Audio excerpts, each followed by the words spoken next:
I'm going to go ahead and introduce our speaker who's going to be presenting today, which is Dr. Michelle Duran.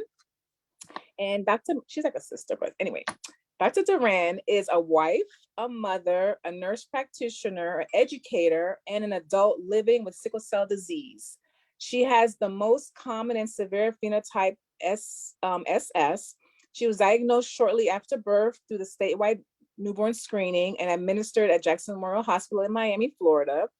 She inherited the life-threatening blood disorder from her mother and father, who both carried the trait for sickle cell. And she's also the youngest of 4 siblings and the only one that was affected by sickle cell. She holds a doctorate degree in nursing and has practiced as a nurse practitioner and taught in nursing programs for more than 10 years. Michelle loves taking care of people with chronic disease because she personally understands the challenge of living with a difficult diagnosis. She believes in teaching patients how to care for themselves physically, mentally, emotionally, and spiritually. She has advanced training in mind-body skills, which is a type of complementary medicine that teaches people to use techniques such as mediation to reduce and manage stress. So without further ado, I turn the platform on to Dr. Duran. Good afternoon, everyone, and thank you so much, Stephanie, for that warm welcome. I am gonna go ahead and share my screen so we can go ahead and get started. It's such a pleasure to be with you all today. Thank you for having me in this meeting, and I'm so excited to be able to share with you a program that we're gonna be launching soon, and it's just for you all. So the name of this presentation is Reclaiming Your Sense of Well-Being, a guide to the chronic pain self-management program. And again, my name is Dr. Michelle Duran. I'm a nurse practitioner. I have several health and wellness certifications. I have sickle cell disease, the most severe phenotype. I've been a nurse practitioner for 15 years, and I have more than 10 health and wellness certifications and health and wellness coaching, childbirth education, diabetes self-management education, nutrition, aromatherapy, mind-body medicine. They're all directed pretty much towards self-care, educating people, coaching, and empowering people to live their best life despite their circumstances. So the objectives for today, one, we're going to define and discuss chronic pain and its impact on quality of life and health and well-being. Our second objective will be to describe the goals and outcomes of the virtual chronic pain self-management program. And our third objective for this afternoon is to discuss how to qualify for the program and the incentives that will be provided once completed. So chronic pain is pain that occurs on most days of the week for 6 months or more. And it occurs in about 30 to 40% of people with sickle cell disease, and about 50% of them meet criteria for a chronic pain syndrome. According to the American Society of Hematology, chronic pain has a negative impact on health-related quality of life. And when you look in any peer-reviewed journal article or online, you're probably going to find a bunch of different definitions for health-related quality of life. Everybody describes it a little bit differently, but they really have the same components. One of my favorite definitions of health-related quality of life, because it's just so simple for anybody to understand, is pretty much an individual's satisfaction or happiness with the different domains or areas of their life, and how these domains or areas have been affected by your health, by having sickle cell or treatments that you may be receiving. Quality of life sometimes, excuse me, is something that can be overlooked in clinical practice, just because a lot of clinical practice targets clinical aspects of care, like medication and trying to reduce disability and the trajectory of the disease. Sometimes we don't always monitor for things like health-related quality of life, but in this program, we definitely make this a priority. So according to the World Health Organization, the different areas of health-related quality of life domains range from your physical health, so the way that you feel, the energy you have, fatigue, any pain or discomfort, sleep or rest, your psychological health, the way that you feel about yourself, think about yourself, any positive or negative feelings like depression or anxiety, your level of independence and ability to do things for yourself and do activities of daily living, your social health, your relationships that you hold, family, personal relationships, the social support that you have. Your environment has an impact on your health. So where you live, if you feel safe in your security, opportunities for acquiring new information and skills, participation in and opportunities for recreation and leisure. And then your spirituality. So your spiritual and your religious and personal beliefs also affect your quality of life and your satisfaction and happiness. So there was a study called Pain and Sickle Cell Epidemiology Studies, the Pisces Project. And in this study, they evaluated health-related quality of life of 308 patients with sickle cell disease and compared those results to 3 other chronic disease cohorts, including asthma, cystic fibrosis, and those receiving hemodialysis. The study concluded that sickle cell disease patients experience a poorer health-related quality of life. When they looked at the other cohorts, their quality of life was similar to those that were receiving hemodialysis. The quality of life for those with cystic fibrosis was far superior than those reported by those that had sickle cell disease. There was a strong association with reduced health-related quality of life and pain levels. And in other studies, pain had a relationship with some subscales on the questionnaire, such as physical and social function, mental health, and general health. In a poster presentation during this conference, the Professional Society for Health, Economic, and Outcomes Research in 2021, they investigated the factors associated with health-related quality of life and economic burden in patients with sickle cell disease. The study recruited 32 adult patients with sickle cell, 18 years and older, and collected data on sociodemographic, fatigue, chronic pain, and health-related quality of life. Most of the patients were female. Average age was 36.7 years, and the majority had hemoglobin SS and sickle beta thalassemia.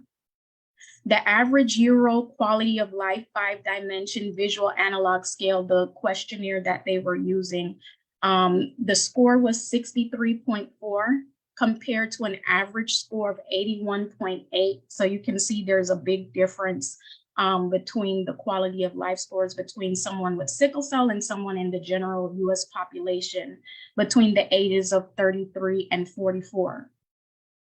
Fatigue correlated with lower health-related quality of life scores on the EQ5D, as well as the adult sickle cell quality of life measurement information system, scores for pain, sleep, emotion, and social. Patients with chronic pain had significantly lower sleep scores on those quality of life scales as well.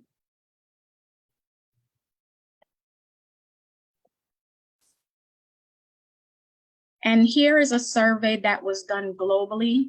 It was a survey conducted by Novo Novartis. It's the Sickle Cell World Assessment Survey, also known as SWAY. And they collected insights from over 2,100 patients and 360 healthcare providers. The study concluded that sickle cell had a substantial impact on patients' emotional well-being and daily life. 41% stated a high impact on their family and social life. 44% of patients surveyed reported feeling anxious, and 45% of patients reported feeling depressed.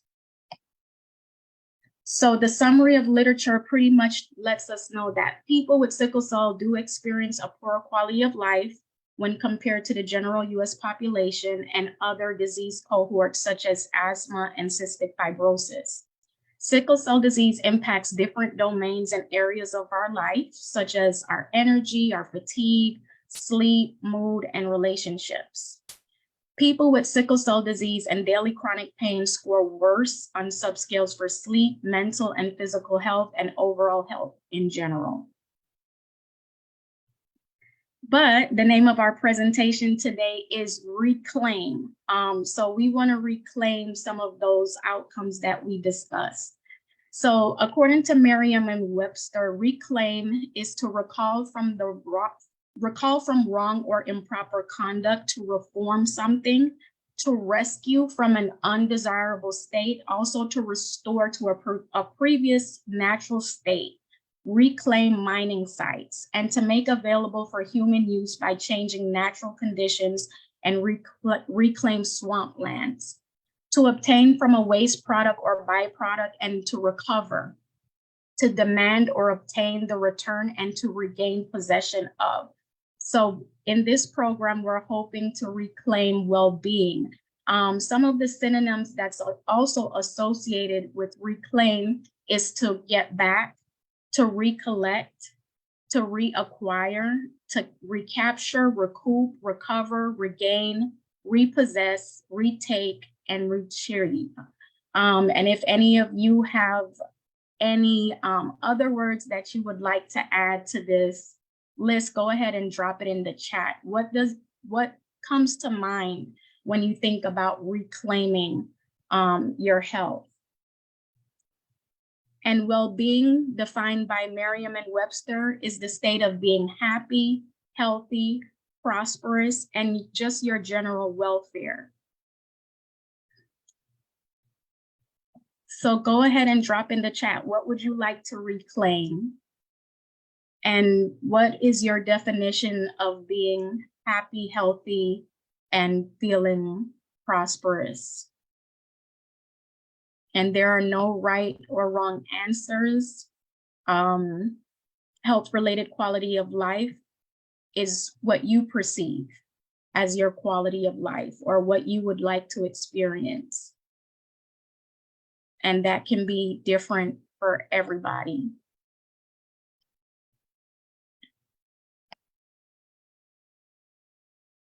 Okay, and I have functioning independently coming up, and Dr. A feeling at peace and balance, full of energy, absolutely.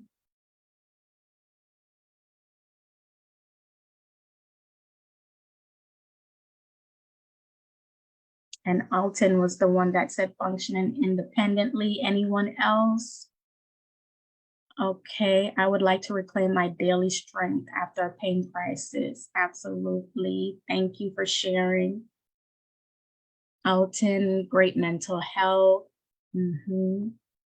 Lisa says peaceful and stress-free. Yes.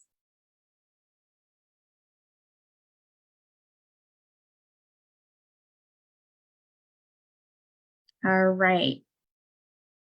So that brings us into reclaiming your sense of well-being, a guide to the virtual chronic pain self-management program. So the virtual chronic pain self-management program was developed by researchers at Stanford University to help people with chronic pain become good self-managers of their pain condition.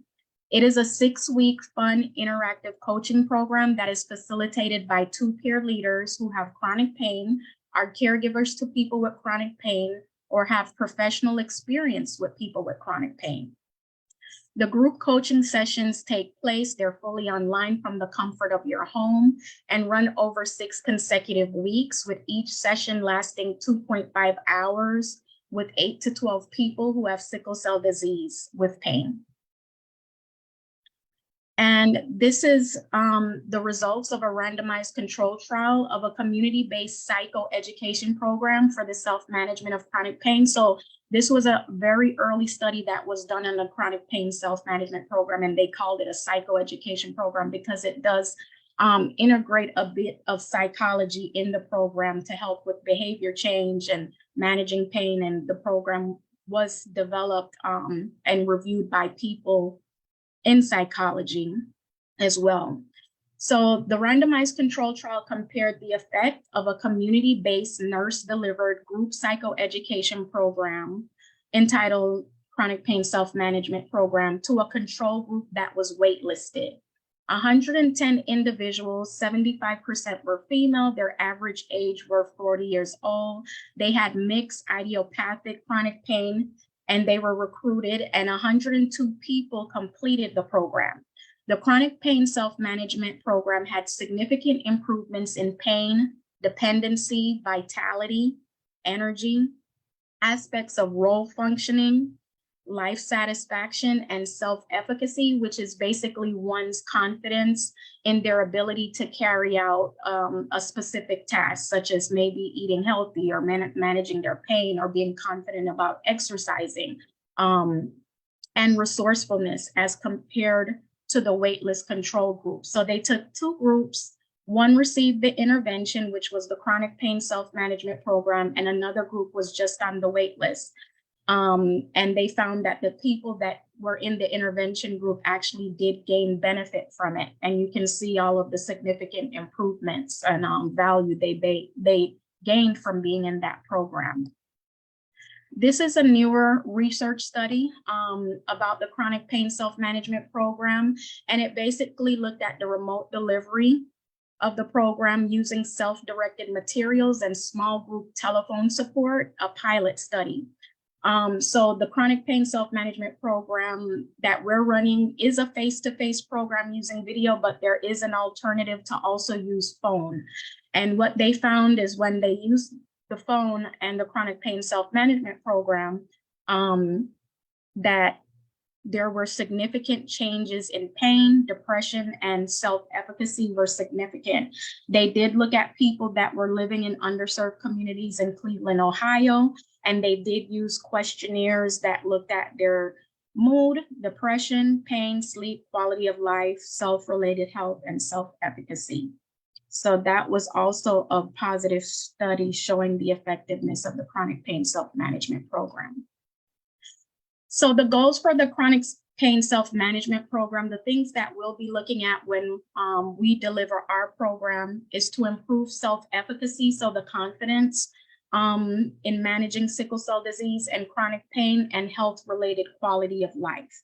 So when we've looked at research studies, we can see that sickle cell disease self-efficacy is related to improved self-care, less pain, stress, depression, anxiety, reduced symptomology and healthcare utilization, and successful transition from pediatric to adult care. And how you qualify for the program. So there are a few items that you need to check off your list to be able to participate.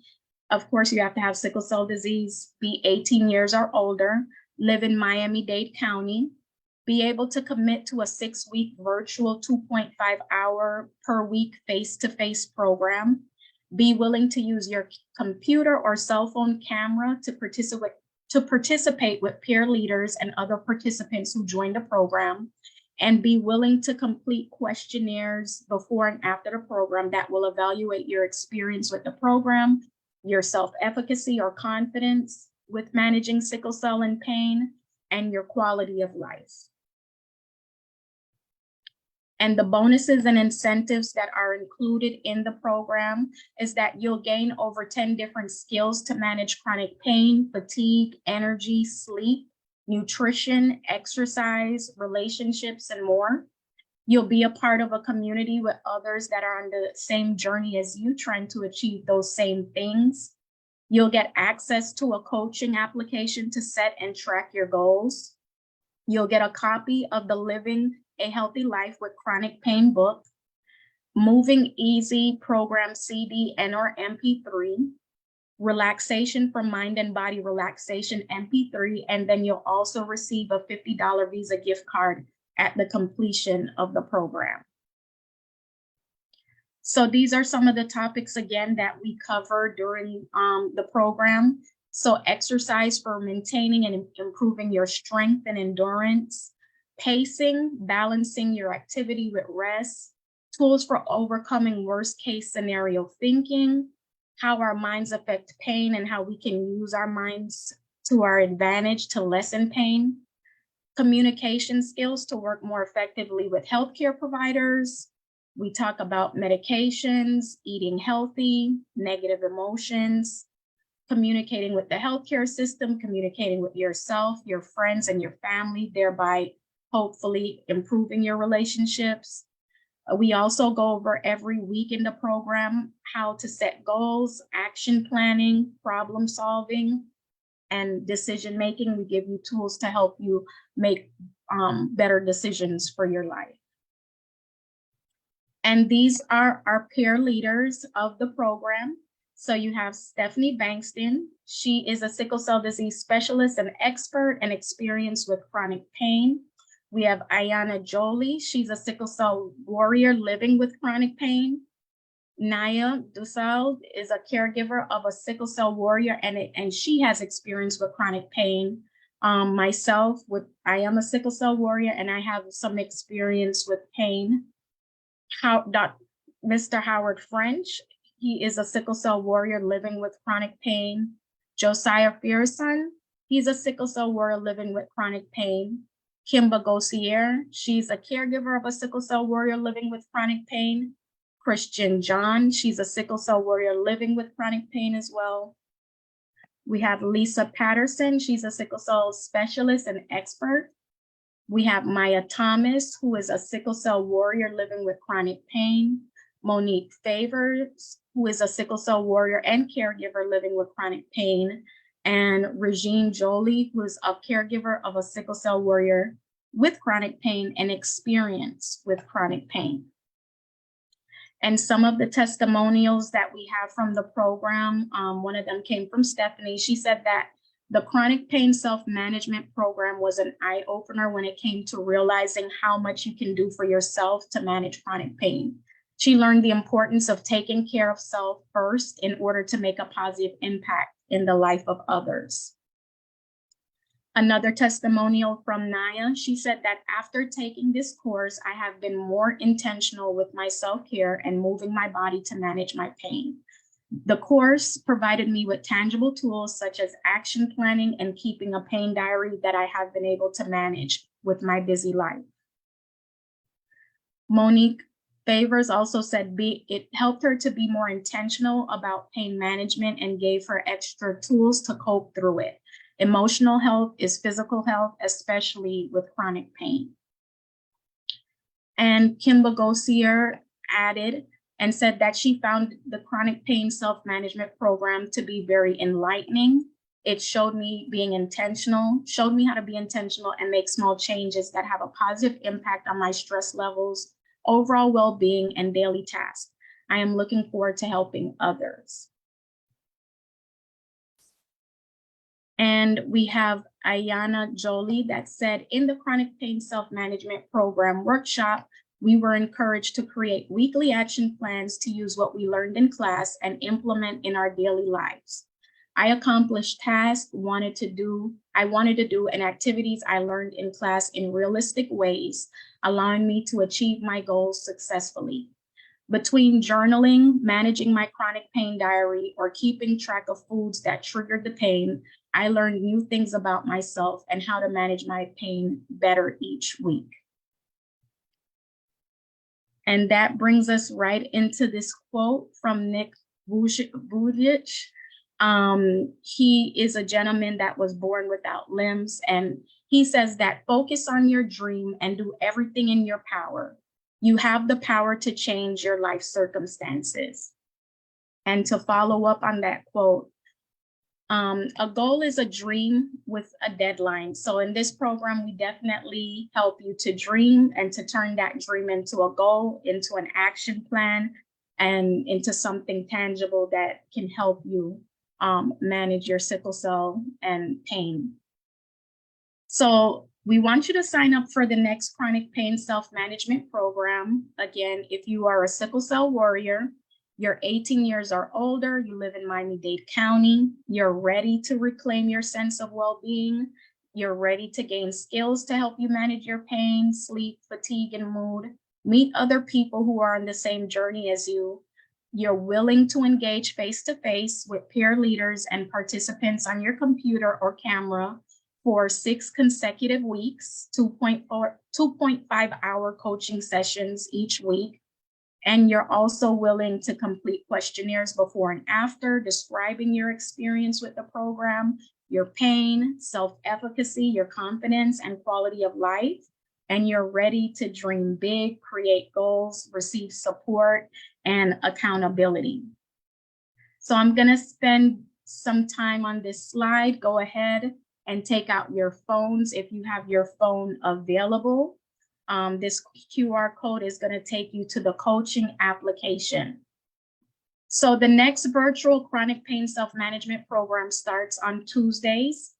It will be from April 25th to May 30th from 5:45 to 8:30 p.m. And that's just because we ask you to log in 15 minutes before the time the workshop takes place at 6. Complete the coaching application using the QR code. So the QR code is right there on your computer. I'll drop a link in the chat or in the follow-up email that you're going to receive after this meeting. Seats are limited, and once full, our program will be closed until the next time the program is offered again in June and July. And we will also keep a wait list. So if you know that you want to take the program, go ahead and fill out the application today. Don't wait, because once we have the number of participants that we need for the program, we won't be able to accept anyone else after we complete the grant. And that time period is going to be from we're going to be running programs from April until July. And then the next time we relaunch, we don't have a date for that. That might be later in the year. So go ahead and sign up, because as you saw earlier, we can only accommodate 8 to 12 people per coaching session. So we do have a limited number. They're very small groups that we run. We do invite you to bring a loved one on if you want to. So you can have one other person come online with you, but the program is for you. So you'll be the one engaging and participating with the peer leaders and other participants. But if you want somebody there as a support system, they can also be there with you to hear what type of skills are going to help you improve your health.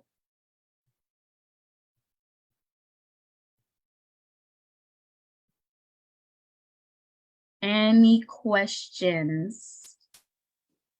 Michelle, in the chat, there's several questions around, let me read the first one. If the program is virtual, why do I have to live in Dade County? I could really benefit from this program. And a couple other people were asking the same thing. Absolutely. Thank you. So this program is funded by the United Way of Miami-Dade. It's grant funded, and that's why we're able to offer the program for free. And one of the rules or requirements of the grant is that we target Miami-Dade County residents.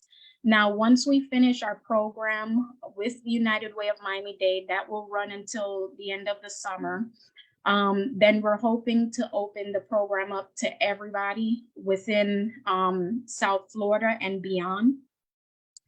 We don't know when those dates are going to be yet, but initially we will target Miami-Dade County residents, and we do have plans to include everyone after that. But it's just the nature of the grant. It wasn't a decision that we made on our own. It was something that our collaborators told us we had to do.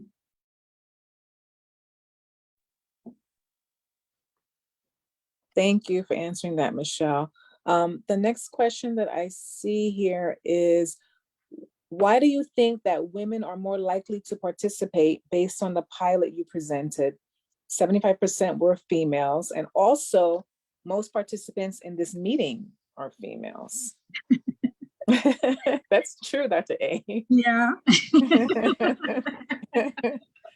Well, that's a fully loaded question. I mean, and I hope no biases come through in my answer, but I know that a lot of times women do seek out more self-help programs than men. Women are more likely to get preventative tests than men, go to their doctor's appointments, and it could just be the nature of women that we just gravitate to these types of programs. And also a lot of women are disproportionately affected by certain musculoskeletal disorders. And so, like autoimmune disease, fibromyalgia. And so when you look at studies, just looking at pain in general, a lot of the population are probably coming from women that suffer from those diseases as well. But I know there was a study with sickle cell and it was just majority women. But we want the men to come, and we're so happy that, some of our peer leaders are men as well. And so we invite the men to come out. You'll feel comfortable with us. We welcome you, but thank you, Dr. A, for that question. That is interesting. I like the what Kenley said about because men have lots of pride. And also, I think Shara said that men want to handle everything on their own without help. So that's, that's sometimes the macho men. There's a question, hold on. Oh, if they have an address in Miami, but they don't live in Miami, can they qualify? OMG. Oh, wow. Good question, Ray. Wow. I would tell them to email us at info@asapbeinformed.org so we can give them a personalized answer for that question. Okay, let me see. I don't see. Anthony has his hand raised.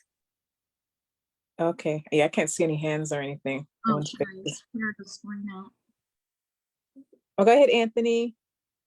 I'm sorry, I can't see anyone's faces or hands on my screen.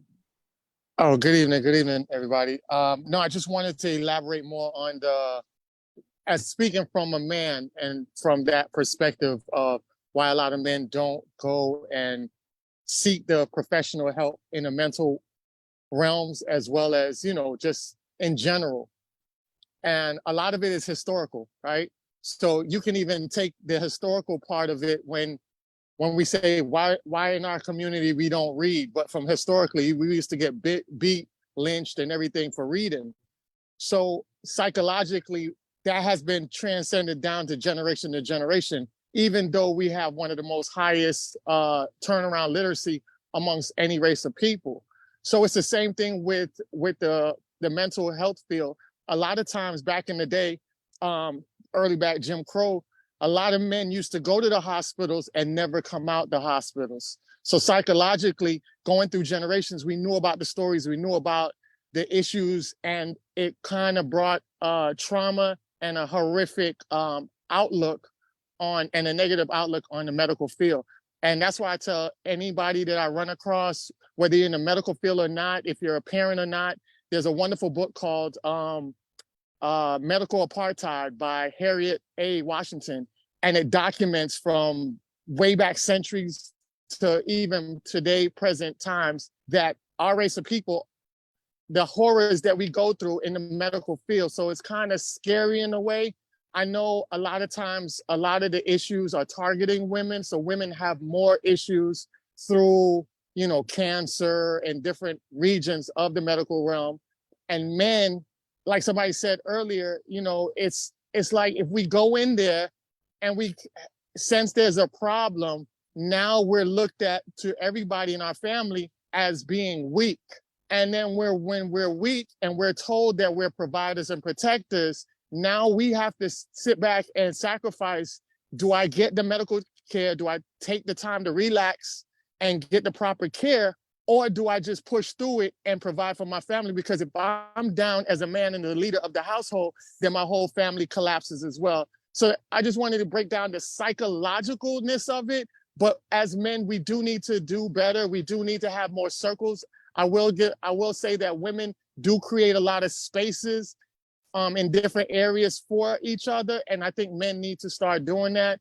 And I myself have created little circulars and little sectors for men to do it, but collectively on a wide scale level, we need to do more of that. So I just wanted to break that part of it down. Thank you, Anthony. Appreciate that response. Let me make sure in the chat. May I say something, please? Sure, Howard. Mhm. Yeah, I think, good afternoon. I think that part of the, I wouldn't say it's a problem. The practice is that, men, I wouldn't say they're proud per se, but it's a situation whereby, you're a provider, you're a protector, all of that's plus some more. So whenever it comes to going into the hospital or taking care of oneself, it's a situation. What do I do? Do I want to see the world see me like, grimacing in pain? Or do I have to put this foot forward? And regardless of what's happening to me, emotionally and as far as pain is concerned, I got to withstand it.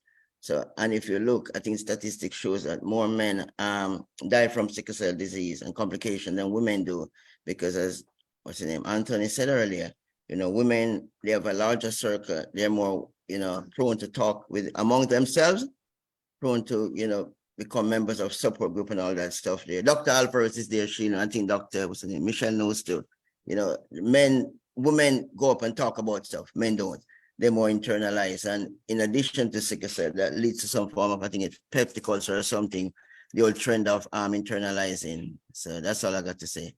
And I think, if other men are on here apart from Anthony, maybe Josiah, maybe they could attest to this as well. And maybe I live an example of it. Thank you. Bye. Thank you, Howard. Actually, I think Alton said something more of because psychological dissolution, participating in mental health is not promoted or encouraged within society for men as much as it is promoted with other genders or races. So that's true. Yep. Dr. Ada, men are speaking up. So that was, you sparked that question, and they're coming out of the woodworks. All right, men. Okay. And Stephanie, if we could actually have Christian and Howard share their experiences of the program. Okay, well, who's just up? I think Howard, right? Yeah. Howard? Yes. Yeah, you can go ahead and share. Oh, okay. Okay. I think the program was very informative, educational, and timely. It emphasized the importance of, among other things, proper dietary and lifestyle practices and the effect that they have on pain management. Also, it shows that sickle cell affects every aspect of our lives. And as sickle cell warriors, it is great to know that there are many means by which our quality of life can be improved. Again, I enjoyed it, and thanks for the opportunity of participating. Thank you, Howard. And it was great being partners with you. Good teamwork. Yeah. Looking forward to part 2, right? Yes. Okay, cool. Definitely. Yeah. And Kristen, Kristen's on. Would you like to share? I'm here. Good afternoon. Thanks. Yeah, the program is definitely beneficial to anybody suffering from chronic pain, but I think for sickle cell warriors, we need to be armed with as many tools as we possibly can. I think, like Anthony said, it's kind of not only in the older days, but even nowadays, a lot of sickle cell warriors, when we go in the hospital, a lot of us don't come out, right? So this program, I feel like it kind of equips us with more tools to self-manage, even though I feel like a lot of us do that on a daily basis anyway, but this kind of gives you direction and how to manage our chronic pain on a daily basis so that we can do better and avoid having to go to the hospital and possibly experience life-threatening situations, even though they're supposed to be the ones helping us, but we know living with sickle cell, it's a little different for us than the majority of the medical community or people living with chronic diseases. So for me, I think like a lot of the testimonials, it forced me to be intentional. It forced me to utilize mechanisms in my day-to-day life to ensure that I was intentionally taking care of myself and avoiding situations that can potentially cause my pain to worsen.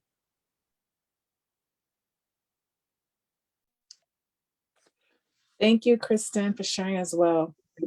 Back to you, Michelle. Well, that's all I have. So if there's no other questions, I see we have a few signups already, which is very exciting. So we'll reach out to you next week, early next week, to confirm and just go over some of the details and approve your application if you meet all of the qualifications and criteria for the program. But we definitely want to see everybody here take advantage of the program. It's a transformative process.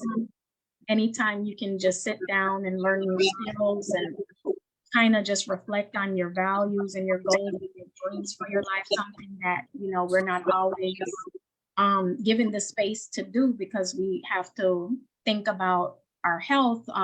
Sometimes, you know, just from a high level aspect, we don't get to look at what really affects us on a daily basis and what would really make us happy. This program will help you do that because it helps you to sit down and be intentional and to make goals towards improving your health and your happiness, your mental health and your relationships. So I definitely hope to see each and every one of you join that lives in Miami-Dade County. And like I said, later on in the year, we're hoping to open it up to everyone in South Florida and beyond. Michelle, I have a question. Will you offer it to younger people like ages 16 and 17? Because I mean, that's so important for the older adolescents to be part of this. For right now, we don't have plans to open it up to that younger group just because the program is directed towards adults. We would have to see if we could get permission to do that. I know there was one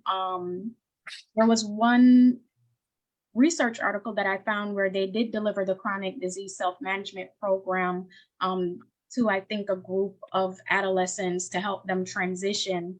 But I guess we would need to get special permission for that just because developmentally the program is created for adults. And then if we do get that permission, we probably even need to make sure we put them with similar age people so, you know, they're able to benefit from their colleagues. But not yet. That's a good question, Dr. A, because I know that the research does show that sickle cell disease self-efficacy helps with pediatric to adult transition. So we are excited that the people coming in younger between the ages of 18 and 24 in the program will get that benefit as well. They'll gain some skills to be able to manage their disease from taking over that responsibility from their parents. That will definitely help them. So if you know of young adults or have a young adult in your life that can benefit 18 to 24 years old, they'll definitely benefit from this program, but definitely we need to look into special permission to be able to share it with the younger group of people. Then why don't you say feel better? I don't know. You know that.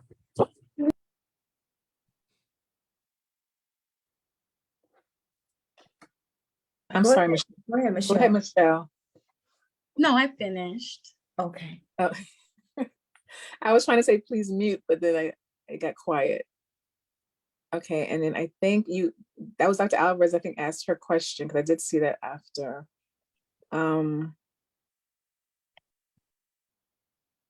Yes, the program is definitely, I agree with Dr. O. It's amazing. And I know it's going to benefit so many people. And I know there's so many that don't live in Miami-Dade. So hopefully we do well and we can expand it. I know there was a young lady that actually lived in Panama. You know, Panama, or there's someone that I think was in Orlando that wants to also to join. So hopefully we get to offer it for so many other people.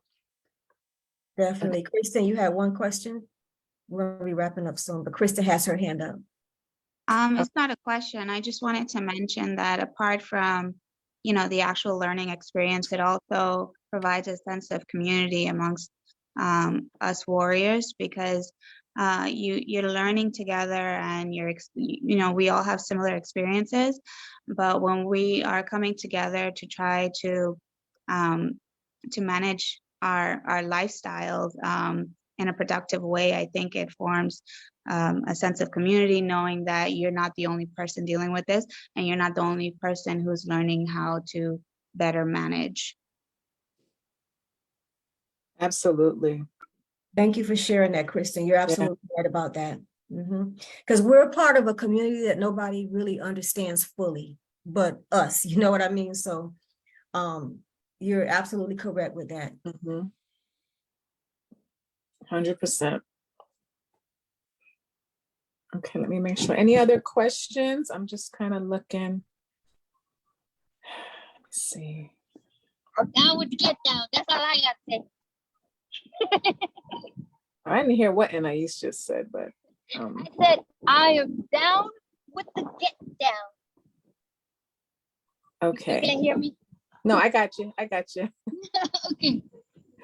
Okay, well, thank you. I don't think I see any more questions, and now I can see everyone's faces. I don't see any hands up. But thank you so much, Dr. Duran, for that presentation and to sharing, and for everyone that shared as well. We're gonna move on to